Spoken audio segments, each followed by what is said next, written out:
Duplicate the wall. Anytime you want to change something, duplicate it first so that you don't screw up the original wall type in the family.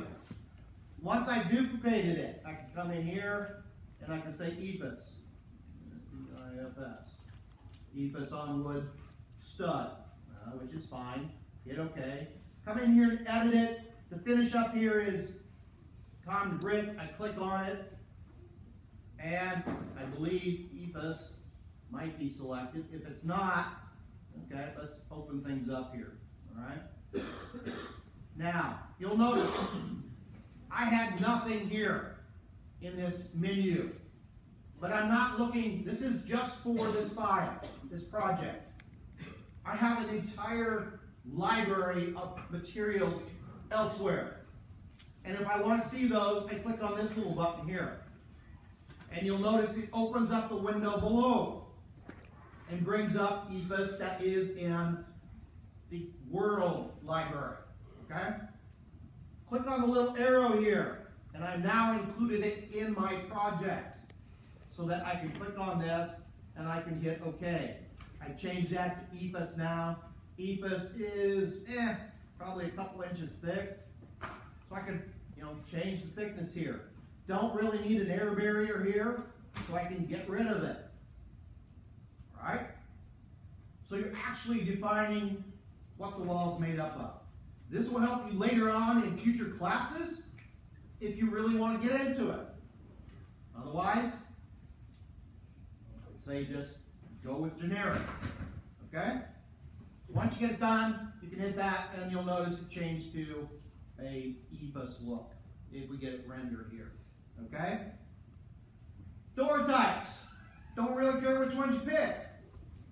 Select one. You'll notice my door happens to have two side lights on it in the front. This over here is a French door. Pick whatever you like. If you don't like the flat look, there's other door types that you can load. All right? If you can get to them. And we'll get to them. So we'll have to wait on that one. All right? But it is in the folder of the libraries folder, off to the left there. If you click in it, you'll have probably a dozen to 24 more different door styles you can actually select. And you will notice that the doors, if I look at single flush here, only go from 30 inches up to 36. And the new standard is becoming 84 inches tall instead of 80 inches tall. I don't know why, sure. They want to do an 84-inch door. Great. Okay? But there are more door types and sizes than just those listed. The smallest door you can get is 12 inches. Actually, it's 9. There's a special 9-inch door.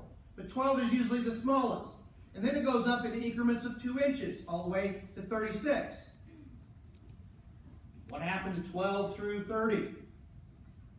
Well, it doesn't really matter, because if you really need one, you can come in here and make one. Let's do the 30 here. We'll edit the type, and we'll duplicate it real quick, and we'll call it, let's do the, I'm going to get an 18-inch door in here for the pantry, because I need one, okay?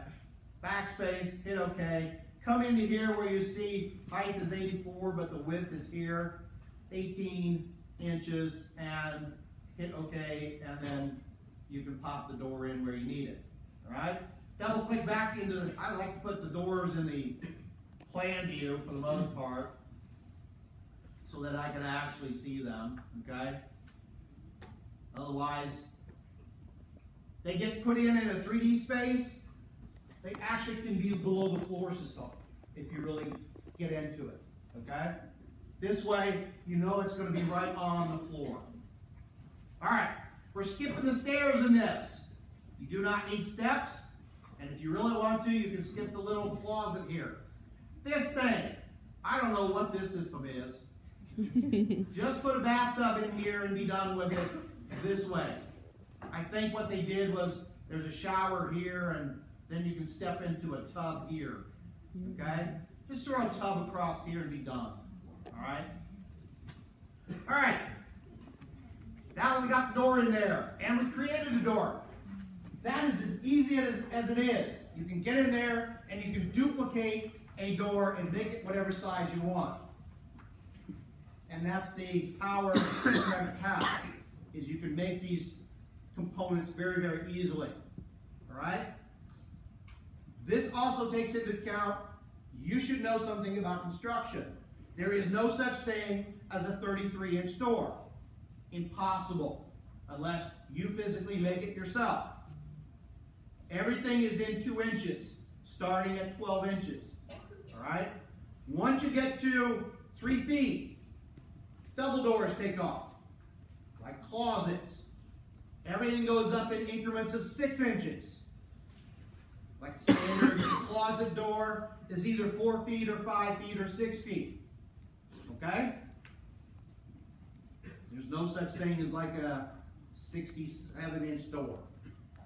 So, those standards you will become really in tune with and know them by heart later on, if you don't already know that. Okay? All right. Windows, sky's the limit here, folks. Just make them appropriate. You all came from a household where you've looked at windows in the dining room or your bedroom or the bathroom or even the kitchen. You should have some knowledge of that space for the window and what's required. You physically cannot put a 3-foot by 5-foot window above your sink in the kitchen. Impossible. Okay? Unless your sink is like at your kneecap level. Because windows are installed at the same height all the way around. And they're at the height of the door, which is either 80 inches or 84. It is a standard practice that follows from residential into commercial.